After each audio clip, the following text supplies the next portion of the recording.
की जय। छठो आत्म संयम योग। श्री भगवानुवाच अनाश्रितं कर्म कार्यं कर्म करोति यः सः सन्न्यासी च योगी च ज्ञानिरग्निर्न च क्रिया। જે કર્મફળનો આશ્રય ન રાખતા જે કર્મ કરવાનો એનો ધર્મ છે તે કર્મ કરે છે તે સંન્યાસી ને યોગી છે। તે અગ્નિહોત્રાત્રિક કર્મો છોડી દેનાર નથી તેમજ કર્મ છોડી દઈ સ્વસ્થ બેસી રહેનાર નથી। એટલે ભગવાન એ સમજાવે છે કે જે કર્મફળનો આશ્રય નથી લેતો એટલે કે કર્મફળની ઈચ્છાથી કર્મ નથી કરતો અનાસક્ત થઈને કર્મ કરે છે એટલે કે કર્મના ફળ પ્રત્યે આસક્ત નથી કર્મ કરવો એનો ધર્મ છે એવી રીતે જે કર્મ કરે છે એ જ સંન્યાસી છે અને એ જ કર્મયોગી પણ છે। અને ભગવાન એવું કહે છે એ અગ્નિહોત્રાત્રિક કર્મો છોડી દે ને સ્વસ્થ બેસી રહેનાર નથી મતલબ એ સદૈવ કર્મમાં રચ્યો પચ્યો રહે છે પણ અનાસક્ત રહે છે। યમ શન્યમ ઇતિ પ્રાહુ યોગમ તમ વિદ્ધિ પાંડવ નહીં સંન્યસ્ત સંકલ્પ યોગી ભવતિ કશ્ચન।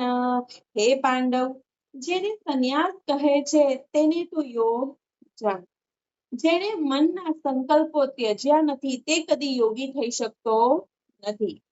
ભગવાન કહે છે કે જે સંન્યાસ છે એ જ યોગ છે પરંતુ જેને મનના સંકલ્પો કંઈક ને કંઈક ઈચ્છાઓ એ જ્યાં સુધી એનો ત્યાગ નથી કરતો તે ત્યાં સુધી યોગી થઈ શકતો નથી।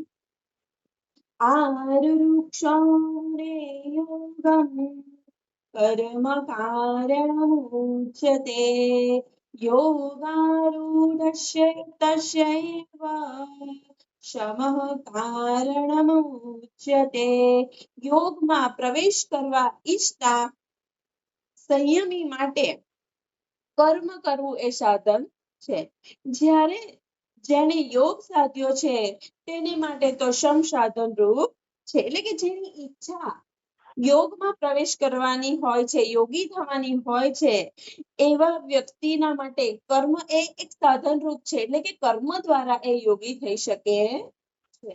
યદા હિન્દ્રિયાર્થેષુ ન કર્મસુ અનુસજ્જતે સર્વ સંકલ્પ સંન્યાસી યોગારૂઢ તદા ઉચ્યતે।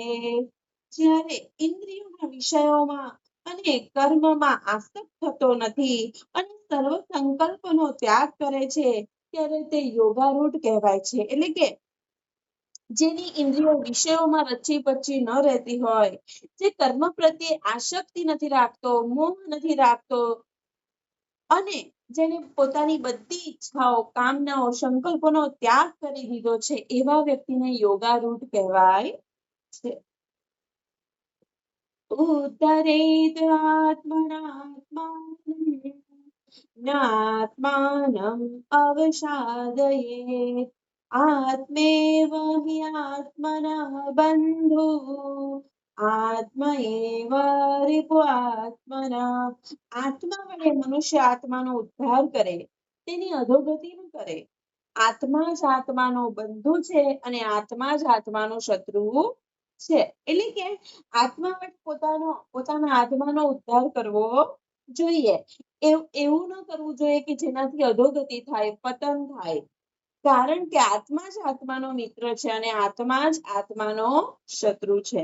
બંધુ આત્માત્મના તસ્ય યેન આત્મા એવ આત્મના જીતા અનાત્મનઃ તુ શત્રુત્વે વર્તેતાત્મેવ શત્રુવત।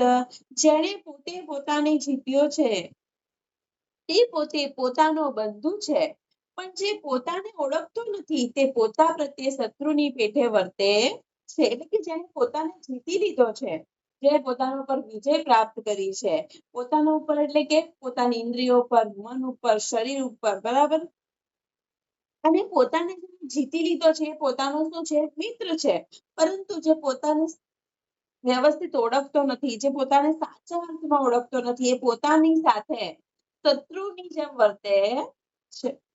जितात्मनः प्रशान्तस्य परमात्मा समाहितः शीतोष्णसुखदुःखेषु તથા માનાપમાનોયમ.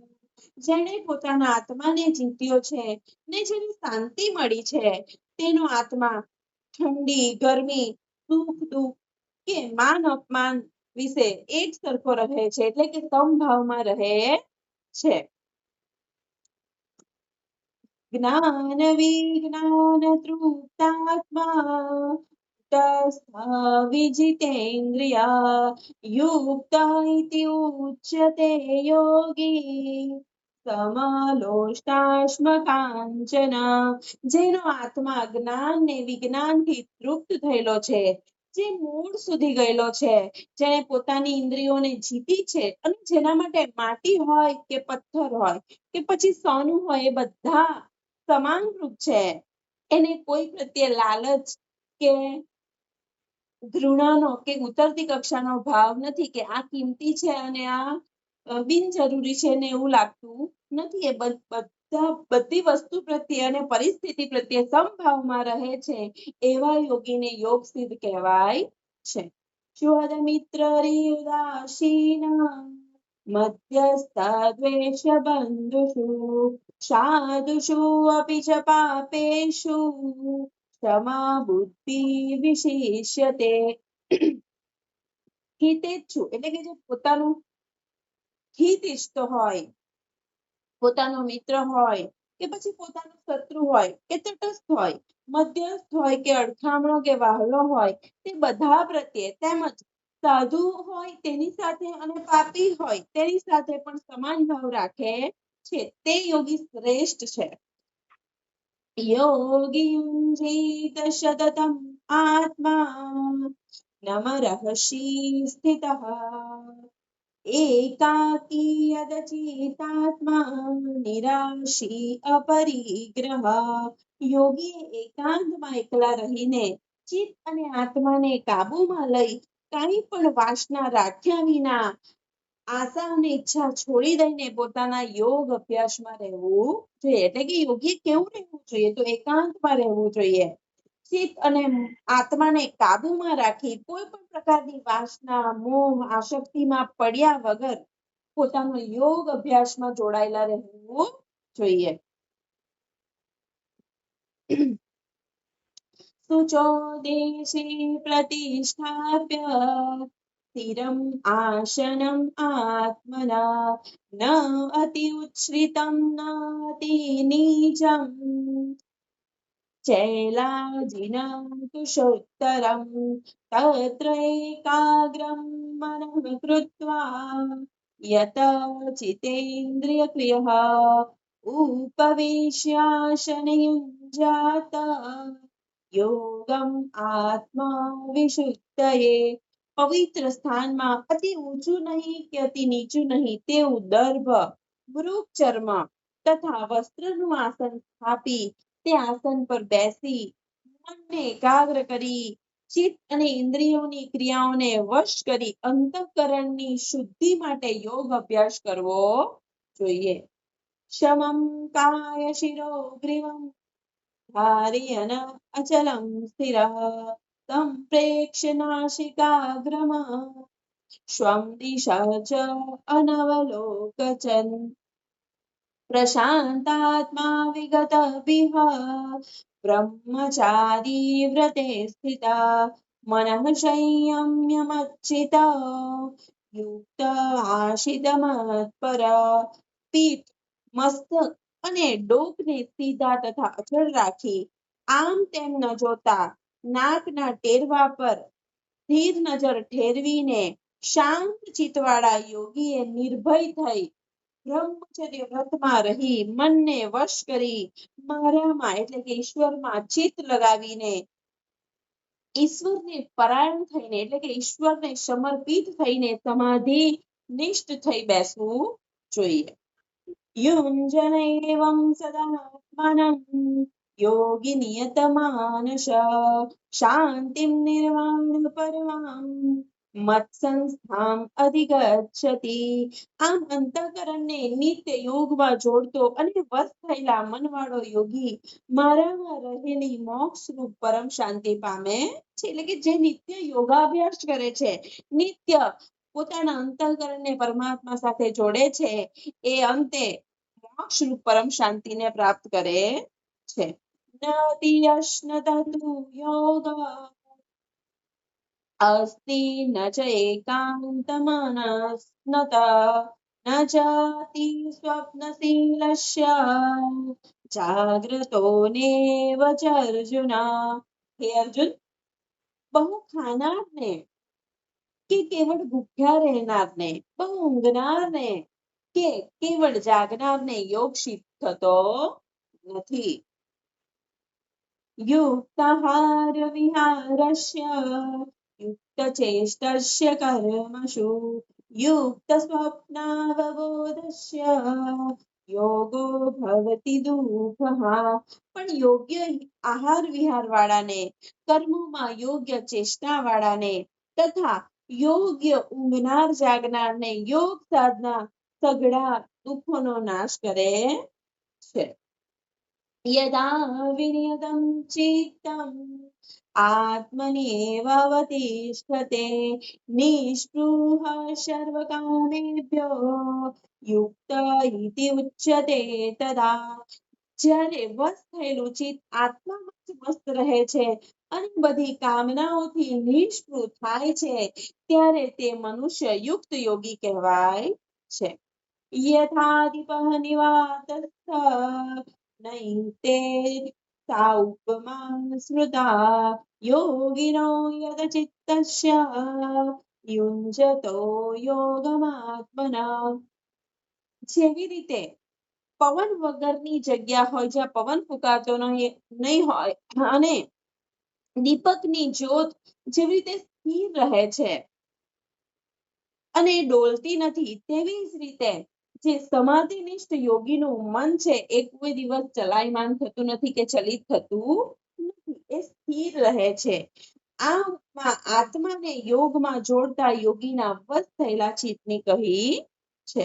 યત્ર ઉપરમતે ચિત્તં નિરુદ્ધમ યોગ સેવયા યત્ર ચૈવાત્મનાત્માનં પશ્યન આત્મનિ તુષ્યતિ સુખમ આત્યંતિકમ યત તતઃ બુદ્ધિગ્રાહ્યમ અતીન્દ્રિયમ વેતિ યત્ર ન ચૈવયં સ્થિતઃ ચલતિ તત્વતઃ યમલબ્ધવા ચ પરમ લાભમ મન્યતે નાધિકં તથા યસ્મિન સ્થિતા ન દુઃખેન ગુરુણાપી વિચાલ્યતે તમવિદ્યાત દુઃખ સંયોગ વિયોગમ યોગ સંનિતમ સહ નિશ્ચયેન યોક્તવ્ય યોગ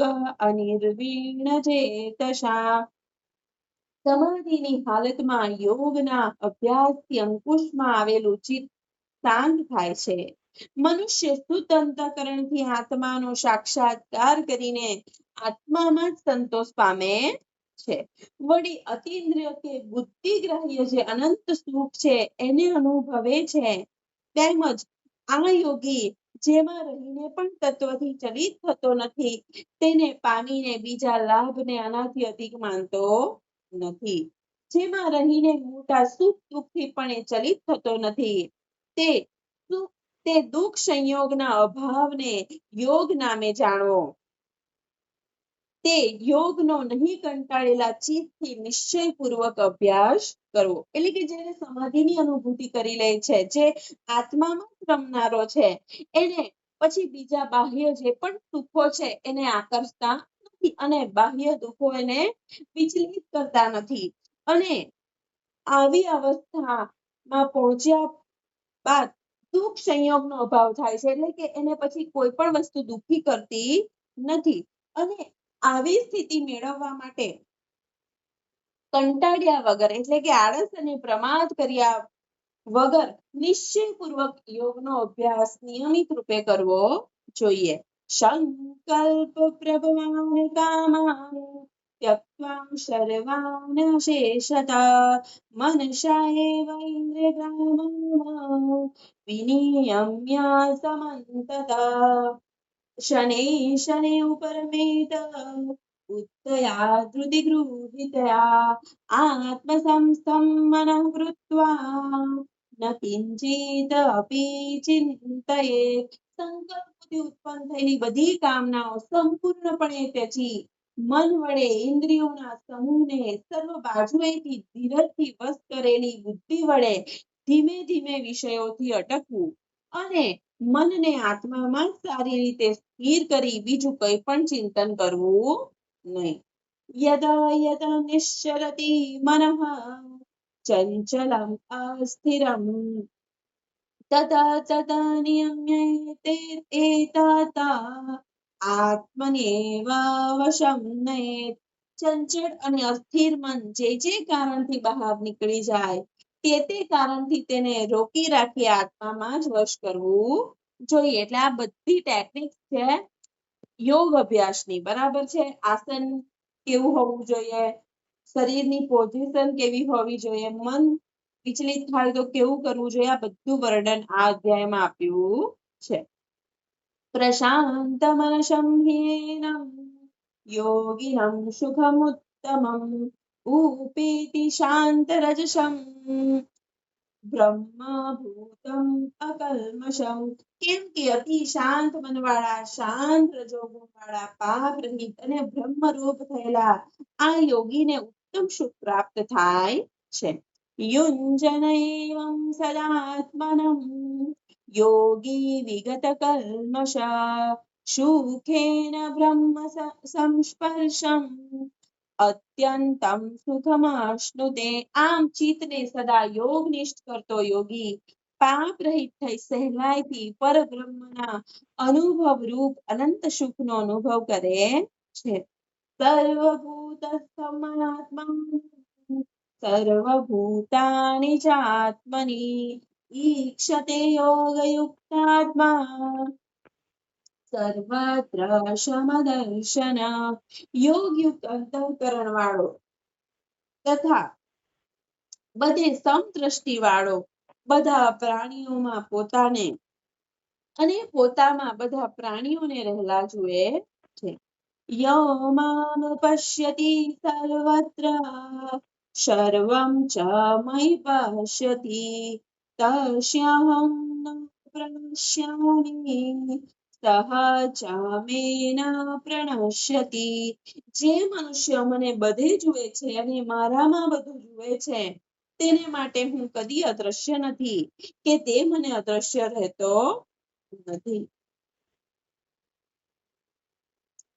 સર્વભૂત સ્થિતં યહ ભજતિ એકત્વમ આસ્થિતા સર્વથા વર્તમાનપી સઃ યોગી મયી વર્તતે એકપણાનો આશ્રય કરી જે યોગી સર્વ પ્રાણીઓમાં રહેલા મને ભજે છે તે સર્વ પ્રકારે વર્તે છતાં મારામાં વર્તે છે એટલે કે એક અને એક માત્ર ઈશ્વર અથવા તો એક અને માત્ર એક ગુરુનો આશ્રિત થઈને બધા પ્રાણીઓમાં રહેલા મને ભજે છે જે આવી અવસ્થા સુધી પહોંચે છે એ બધી પ્રકારે વર્તે એટલે કે બધા જ કર્મો કરે તો પણ એ ભગવાન પ્રત્યે જ કર્મ કરનારો થાય છે એટલે એ કર્મયોગી થઈ જાય છે આત્મપમ્યેન સર્વત્ર સમં પશ્યતિ યહ અર્જુન સુખં વા યદિ વા દુઃખં સ યોગી પરમમતઃ હે અર્જુન જે મનુષ્ય સર્વમાં પોતાની પેઠે સુખ અને દુઃખને સમાન જુએ છે તે મારે મન પરમ યોગી છે અર્જુન વાચ यं योगः त्वया प्रोक्तः साम्येन मधुसूदन एतस्यहं न पश्यामि चञ्चलत्वात् स्थितिं स्थिराम्। हे मधुसूदन, તમે મને જે આ સમદર્શન રૂપ યોગ કહ્યો તે મારા મનની ચંચળતાને લીધે સ્થિર જોતો નથી. ભગવાન એને આ બધું સમજાવે છે, પરંતુ અર્જુન જણાવે છે કે તમે મને જે આ બધું સમજાવ્યું પણ મારું મન ચંચળ છે એટલે હું એને સ્થિર જોઈ શકતો નથી.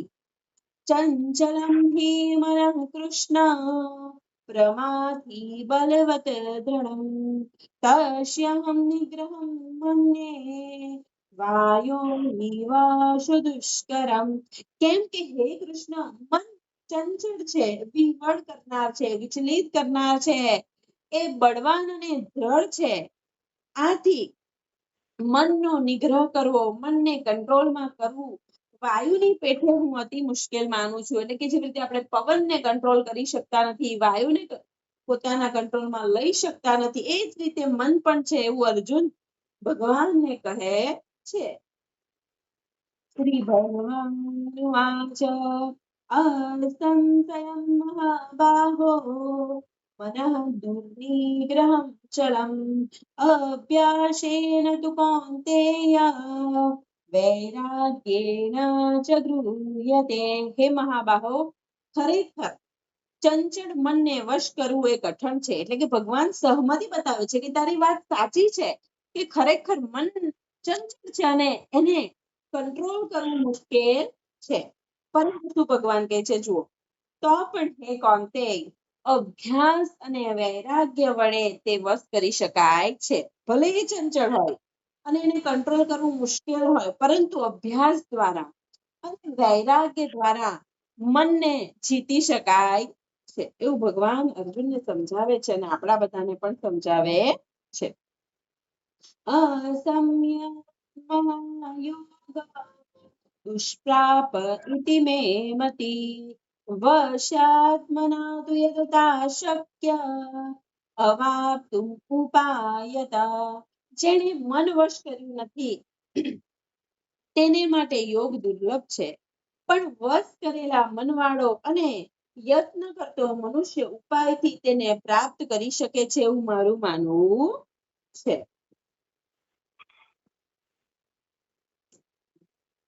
અર્જુન વાચ અયતિ શ્રદ્ધયા ઉપેતો યોગાત ચલિત માનસ અપ્રાપ્ય યોગ સંસિદ્ધિમ કામ ગતિમ કૃષ્ણ ગચ્છતિ. હે કૃષ્ણ, જે યોગમાં શ્રદ્ધા વાળો છે પરંતુ પૂરેપૂરો સંયમી ન હોવાથી તેનું મન યોગથી ચલિત થયું હોય તો એ યોગની સિદ્ધિને પ્રાપ્ત ન કરતા કઈ ગતિને પામે છે. એટલે અર્જુન ભગવાનને પ્રશ્ન તો કરે છે કે મનને કંટ્રોલ કરવું મુશ્કેલ છે.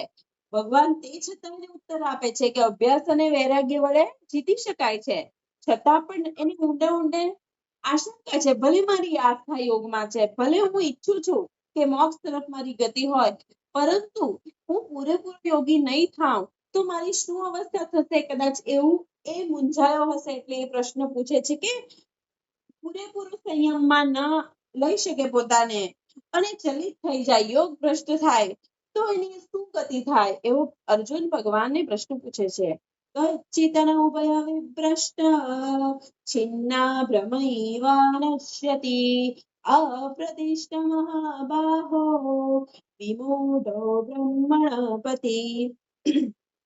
હે મહાબાહો, તે યોગથી અને સિદ્ધિથી ઉભયભ્રષ્ટ થયેલો સાધક બ્રહ્મ માર્ગમાં મૂઢ થઈને છિન્ન ભિન્ન થયેલા વાદળની પેઠે નાસ્તો નથી પામતો ને. એટલે અર્જુન પૂછે છે કે શું જેવી રીતે વાદળ છિન્ન ભિન્ન થઈ જાય ને નાશ પામે છે, એવી રીતે જે હે યોગી યોગ માર્ગમાંથી ચલિત થઈ જાય, ભ્રષ્ટ થાય તો શું એનો નાશ તો નથી થતો ને, એવું ભગવાનને અર્જુન પૂછી રહ્યો છે.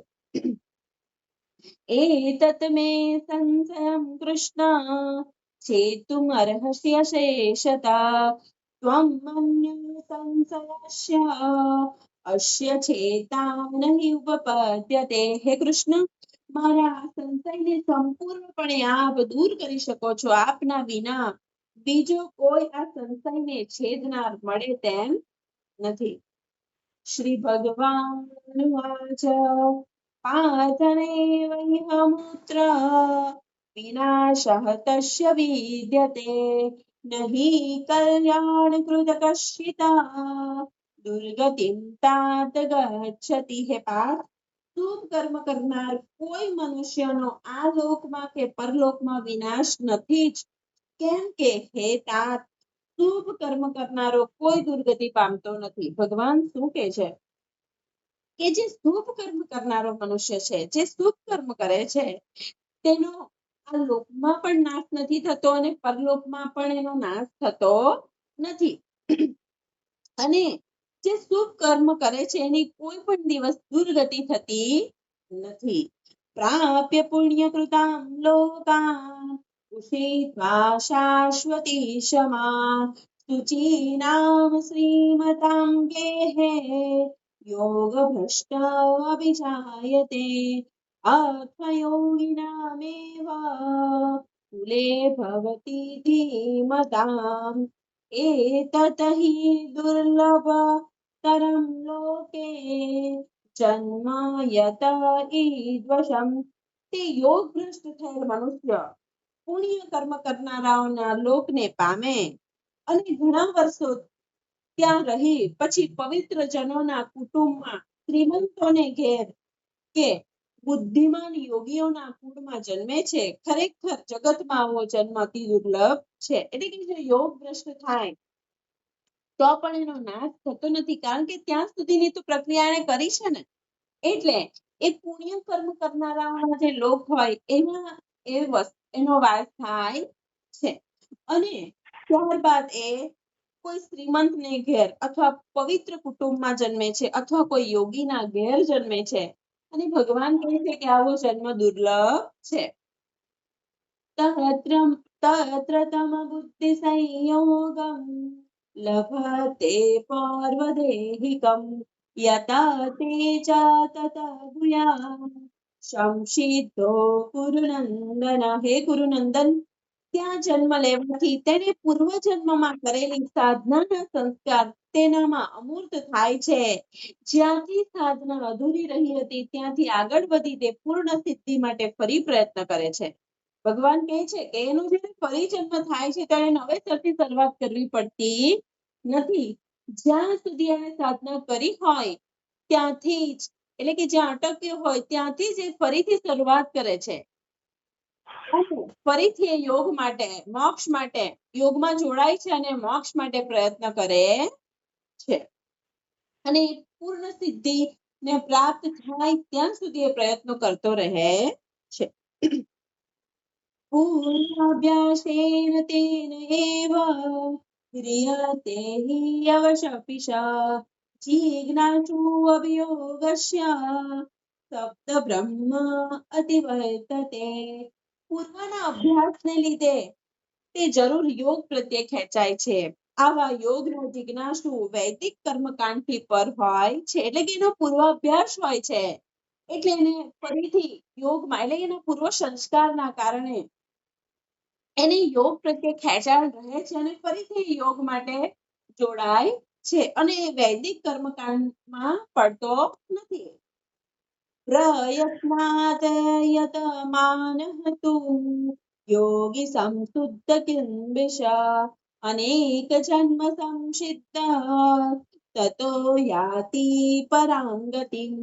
કાળજીથી પ્રયત્ન પૂર્વક સાધના કરતો યોગી બધા પાપોથી મુક્ત થઈ અનેક જન્મોની સાધનાને અંતે પરમ ગતિને પામે છે. એટલે કે જે કાળજીપૂર્વક યોગમાં મંડ્યો રહે છે એ બધા પાપોથી મુક્ત થાય છે અને ઘણા જન્મોની સાધનાને અંતે પરમ ગતિને પામે છે. એટલે કે ખાવાના ખેલ નથી, એમનું એમ થતું નથી, પણ દરેક જન્મમાં એ પ્રયત્નશીલ રહે ત્યારે જઈને એ અનેક જન્મોને અંતે એ પરમ ગતિને પામે છે, એટલે કે મોક્ષને પામે છે.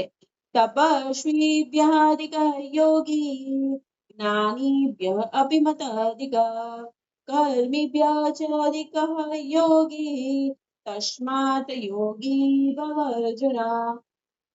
આ યોગી તપસ્વીઓ કરતા ચડિયાતો, જ્ઞાનીઓથી પણ ચડિયાતો અને અગ્નિહોત્રાદિ કર્મ કરનારાઓથી પણ ચડિયાતો મનાયો છે. તેથી હે અર્જુન તું યોગી થા. એટલે ભગવાન કહે છે તપસ્વીઓ કરતા, જ્ઞાનીઓ કરતા અને અગ્નિહોત્રાદિ જે કર્મ કરનારાઓ છે, કર્મકાંડીઓ છે, એ બધા કરતા યોગી વધારે શ્રેષ્ઠ છે, ચડિયાતો છે. એટલે ભગવાન અર્જુનને કહે છે કે તું યોગી થા. યોગિનામપિ સર્વેષાં મદગતેન અંતરાત્મના શ્રદ્ધાવાન ભજતે યહ મામ સહ મે યુક્તતમઃ મતઃ. સર્વ યોગીઓમાં પણ જે શ્રદ્ધાવાળો મારામાં જોડાયેલ અંતઃકરણથી જે મને ભજે છે તેને મેં શ્રેષ્ઠ યોગી માન્યો છે. એટલે કે જે ઈશ્વરમાં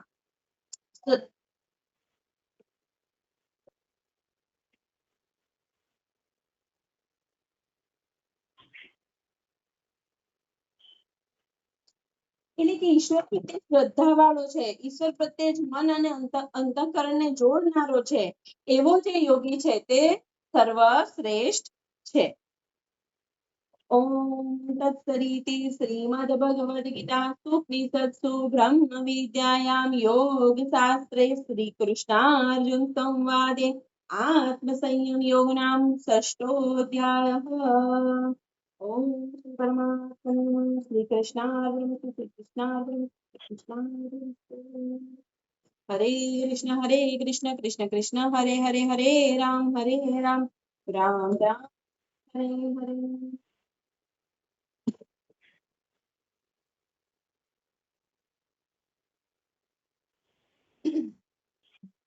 બોલો શ્રી ભાગવત ભગવાન કી જય.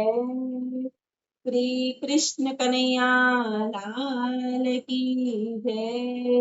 વ્યાસ ભગવાન કી જય. સુખદેવજી ભગવાન કી જય.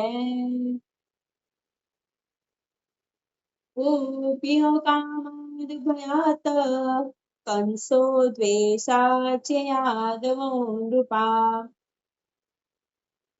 સંબંધાત વૃષ્ણવો સ્નેહાત યુયામ ભક્ત્યામ વય વિભો. એક વખત શિશુપાળને દંતવક્ત્ર ભગવાનના શ્રેષ્ઠ કોટીના સેવકો હતા. બંને શ્રેષ્ઠ પાર્ષદો હતા.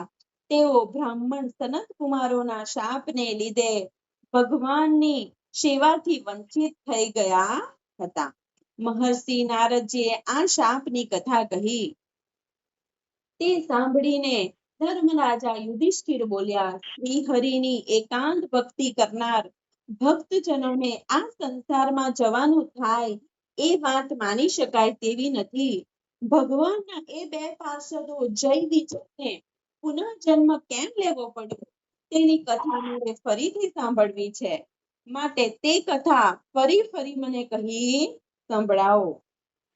નારદજી કહે, એક દિવસ સંયોગવશ એમ બન્યું, એટલે કે ફરીથી જે સનત કુમારો વાળી જે કથા છે એ સાંભળવાની ઈચ્છા રજૂ કરે છે. એટલે નારદજી ફરીથી એ જ કથા રિપીટ કરે છે. એક દિવસ સંજોગવશ એમ બન્યું કે સનક આદિ ઋષિ મુનિઓ આમ તેમ ફરતા ફરતા વૈકુંઠ ધામમાં ગયા. તેઓ ભગવાનના શ્રી હરિના દર્શનાર્થે અંતઃપુરમાં જતા હતા. તે વખતે તેમને બાળ સ્વરૂપે નગ્ન સ્વરૂપે દીઠા. ભગવાનના પાર્ષદોએ તેમને અંતઃપુરમાં જતા રોક્યા. કોઈ પણ અટકાયત વિના જ્યાં ત્યાં ફરતા આ ઋષિઓને રોકતા તેમના દિમાગનો પારો ચડી ગયો. દિલમાં ક્રોધ પ્રજ્વળી ઉઠ્યો. તેમણે જય વિજય નામના બે પાર્ષદોને શાપ આપ્યો કે તમે લોકો ભગવાનની સેવાને માટે લાયક નથી. માટે તમે રજોગુણ ને તમોગુણ મિશ્રિત રાક્ષસ કુળમાં જાઓ. સનત કુમારોએ શાપ તો આપી દીધો. પછી તેમણે કહ્યું કે તમે 4 વાર જન્મ લેશો અને પાછા ફરીથી અહીં આવશો. તેમના 4 જન્મ જય વિજય, હિરણ્યકશિપુ અને હિરણાક્ષ, રાવણ ને કુંભકર્ણ અને છેલ્લા શિશુપાળ તથા દંતવક્ત્ર છે. 4 જન્મ પછી ભગવાને એ બંનેને પાછા પોતાના દ્વારપાળો બનાવ્યા હતા.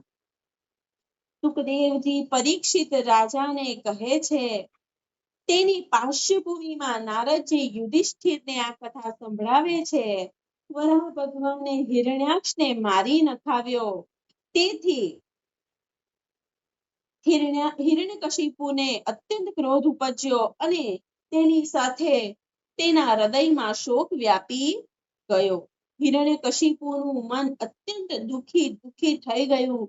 તે રાક્ષસો પાસે ગયો ને તેમને કહ્યું કે તેઓએ ભગવાનના કહેવાથી મારા ભાઈ હિરણ્યાક્ષને નો નાશ કર્યો છે, મારા ભાઈને મારી નાખ્યો છે. સર્વ જીવો પ્રત્યે સમાન દ્રષ્ટિ ભાવ રાખનાર શ્રી વિષ્ણુ ભગવાનને પોતાનો ધર્મ છોડ્યો, ધર્મ ભંગ કર્યો. શ્રી વિષ્ણુને જે ભજે છે તેનું કામ તેઓ કરે જ છે. તેથી હવે હું વિષ્ણુનો નાશ નહીં કરું ત્યાં સુધી મારા મનને ચેન પડશે નહીં. બ્રાહ્મણોની ક્રિયા, કર્મકાંડ, યજ્ઞાદિ કાર્યો વિષ્ણુનું પાલન પોષણ કરે છે, કારણ કે વિષ્ણુ બ્રહ્મમાં લીન છે. માટે તમે પૃથ્વી પર જાઓ ને બ્રાહ્મણો જે કંઈ ક્રિયાકાંડ, કર્મકાંડ કરતા હોય તે સર્વનો નાશ કરો. એટલે કે હિરણ્યાક્ષ હિરણ્યકશિપુનો ભાઈ છે અને એનું મૃત્યુ થવાના કારણે એનો નાશ કર્યો. એટલે હિરણ્યકશિપુ ક્રોધે ભરાય છે અને એ શ્રી વિષ્ણુ સાથે વેર લેવાનો નિર્ણય કરે છે. અને એ પહેલો પ્રહાર બ્રાહ્મણો અથવા તો ભક્તોની જે ક્રિયા છે, ક્રિયાકાંડ, કર્મકાંડ, ભક્તિ, એનો નાશ કરવાનો નિશ્ચય કરે છે. સ્વામી હિરણ્યકશિપુની આજ્ઞા મુજબ સેવક રાક્ષસો બ્રાહ્મણોના ક્રિયા, કર્મકાંડ, યજ્ઞાદિ સર્વ કાર્યોનો નાશ કરવા માટે પૃથ્વી પર નીકળી પડ્યા. રાક્ષસોએ ગામડા, નગરો, બગીચા અને મકાનો બાળવા માંડ્યા. ઝાડ પાન, કિલ્લા તોડવાનું શરૂ કર્યું. જંગલોનો તેમણે નાશ કર્યો. મકાનો, માલ મિલકતો તોડી ફોડીને ખેદાન મેદાન કરી નાખ્યા. ભાઈ હિરણ્યાક્ષના મૃત્યુ બાદ હિરણ્યકશિપુ તથા તેની માતા અને નાના ભાઈઓના સંતાનોને સાંત્વના આપ્યું. તેણે કહ્યું, હે માતાજી, પૂર્વજન્મના કર્મોને લીધે પ્રાણીઓ આ જગતમાં જન્મે છે અને મરણ પામે છે. હે માતે, આત્મા અને દેહ નોખા છે, છતાં અજ્ઞાનવશ દેહ સાથે જ જકડાયેલો લાગે છે. આત્માનું અજ્ઞાન થવાથી ભ્રમ પેદા થાય છે અને તેમાંથી સંયોગ, વિયોગ, ચિંતા, શોક, સંતાપ ઉદ્ભવે છે. આમ હિરણ્યકશિપુએ પોતાની માતાને તથા ત્યાં બેઠેલા સગા વહાલાને અસરકારક બોધ વચનો કહ્યા. વાસ્તવમાં હિરણ્યકશિપુ જે વાત કરતો તેના કરતા તે ઉલટું જ વર્તન કરતો. અન્યોને મીઠી અને અસરકારક વાણીમાં પોતાને ગળે ઉતરાવે, તે પોતે પોતાના જીવનમાં એમાંની એક પણ વાત ગ્રહણ નહીં કરે, એ રાક્ષસ નહીં તો કોણ કહેવાય? ભક્તિ વગરનું જ્ઞાન શુષ્ક બને છે ને કેવળ આંટીઘૂંટીમાં ઘેરાયેલું રહે છે. એટલે કે જ્ઞાન સાથે ભક્તિ અનિવાર્ય છે. હિરણ્યકશિપુએ અજરામર અને શત્રુ રહિત જીવન જીવવાના એકમેવ નિર્ધાર કરીને મનમાં તપ કરવાનો દ્રઢ વિચાર કર્યો. તે માટે તે મંદરાચળ પર્વત પર ગયો તથા ઘોર તપ કરવા લાગ્યો. પિતામહ બ્રહ્માજીની તીવ્ર ઉપાસનાથી બ્રહ્માજી પ્રસન્ન થયા. તે વેળા તેમના માથામાંથી એક તેજસ્વી અગ્નિ ઝબકી ઉઠ્યો અને સમસ્ત ત્રિલોકને તપાવવા લાગ્યો. ત્રિભુવનમાં ખળભળાટ વ્યાપી ગયો ને દેવોના મનમાં ગભરાટ તથા ચિંતા ફેલાયા. ગભરાઈને દેવો અંતે બ્રહ્માજીને શરણે આવ્યા અને કહેવા લાગ્યા કે એક દૈત્ય રાક્ષસ ઉગ્ર તપ કરે છે, તે બ્રહ્માજીનું પદ ઝૂંટવી લેશે એવી અમને મનમાં શંકા પેદા થઈ છે. જો તે આ પદ લઈ લેશે તો સંત સાધુ પુરુષો પર અમને દરેક રીતે શંકા રહે છે. હવે તમને જેમ ઠીક લાગે તેમ કરો. દેવોની આ વાત સાંભળીને બ્રહ્માજી ભૃગુ ઋષિ પાસે આવ્યા. ભૃગુ ઋષિ દક્ષાદિને સાથે લે છે અને જે જગ્યાએ હિરણ્યકશિપુ જપ કરતો હતો ત્યાં આવ્યા. બ્રહ્માજી કહે, હે કશ્યપ પુત્ર હિરણ્યકશિપુ, ઉઠ, તારું કલ્યાણ થાઓ. તારા એક ધારા તપના પ્રભાવથી હું તારા પર પ્રસન્ન થયો છું. મારી એ પ્રસન્નતા વ્યક્ત કરતા હું કહું છું કે માંગ માંગ, તારે જે માંગવું હોય તે માંગ. તારા જેવું ઉગ્ર અને અદમ્ય તપ કોઈએ કર્યું નથી. મને લાગે છે કે હવે પછી ભવિષ્યમાં પણ તારા જેવું તપ કોઈ કરશે પણ નહીં. આટલું કહીને બ્રહ્માજીએ કમળ વડે જળ છાંટણા કર્યા. એ જળના છાંટા શરીર પર પડતા જ દૈત્યનું શરીર મન, વાણી અને જીવન શક્તિથી અનોખું ચૈતન્ય જાગૃત થયું અને રાફડામાંથી બહાર નીકળ્યું. એટલે એને એટલું બધું તપમાં ઉદ્વત થઈ ગયો હશે કે ત્યાંથી હલ્યો પણ નહીં. એટલે એના શરીરની આજુબાજુ શું થઈ ગયા હતા? રાફડા થઈ ગયા હતા.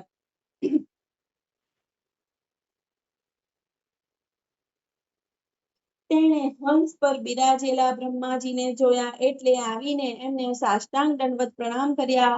તેણે ઋષિ મુનિઓને જોયા અને તેમને પણ પ્રણામ કર્યા. પછી આજીજી કરતા કહેવા લાગ્યા, હે મુનિવર્ય, તમે પરબ્રહ્મ પરમેશ્વર છો. તમારા અંતરમાં અંતરપટના ઊંડાણમાં હિરણ્ય સ્વરૂપ બ્રહ્માંડ વસેલું છે. કાર્ય પ્રવૃત્ત જગત તમારું જ શરીર છે. તમને મારા પ્રણામ, વારંવાર પ્રણામ. તમે વરદાન આપનારા નારાયણ શ્રેષ્ઠ છો અને જો તમે મારા પર પ્રસન્ન થયા હો અને વરદાન આપવા જ માંગતા હો તો હું જે માંગુ તે મને આપો. એટલે વરદાન માંગે છે. તો શું માંગે છે? તમે સર્જેલી આ સૃષ્ટિનું કોઈ પણ પ્રાણી મને મારી ન શકે. બીજું, કોઈ પણ પદાર્થ કે અસ્ત્ર શસ્ત્રથી પણ મારું મરણ નહીં થાય. ત્રીજું, દિવસે કે રાત્રે મારું મરણ નહીં થાય. ઘરમાં કે ઘરની બહાર પણ મારું મરણ નહીં થાય. આ ભૂમિ પર કે આકાશમાં મારું મૃત્યુ નહીં થાય. મનુષ્યથી કે પ્રાણીથી પણ મારું મૃત્યુ ન થાવ. દેવ, દાનવ કે સર્પ જાતિથી એ મારું મરણ ન થાવ. સઘળા પ્રાણીઓ પર હું સત્તાધિકાર ભોગવી શકું. તપ તથા યોગનો સંયોગ કરીને મને ઐશ્વર્ય, સુખ અને અક્ષય પ્રદાન કરો. આવું એ વરદાન બ્રહ્માજી પાસે માંગે છે. સર્વેષાં લોકપાલાનાં મહિમાનાં યથાત્મનાં તપો યોગ પ્રભાવતાં યન્ન રક્ષ્યતિ ગર્હિષિતા. બ્રહ્માજી કહે, તું મારી પાસેથી જે વરદાનની માંગણી કરે છે તે દુર્લભ છે, તો પણ હું તને વરદાન આપું છું. આટલું જ બોલીને બ્રહ્માજી ત્યાંથી વિદાય થયા. આની સાથે આજની આપણી શ્રીમદ ભાગવત કથા અહીં જ વિરામ લે છે. બોલો શ્રી કૃષ્ણ કનૈયા લાલ કી જય. સદગુરુદેવ ભગવાન કી જય. રાધે રાધે રાધે રાધે રાધે રાધે. નમઃ પાર્વતીપતે. હર હર મહાદેવ. હરે કૃષ્ણ કૃષ્ણ કૃષ્ણ હરે હરે, હરે રામ રામ રામ રામ હરે હરે. હરે કૃષ્ણ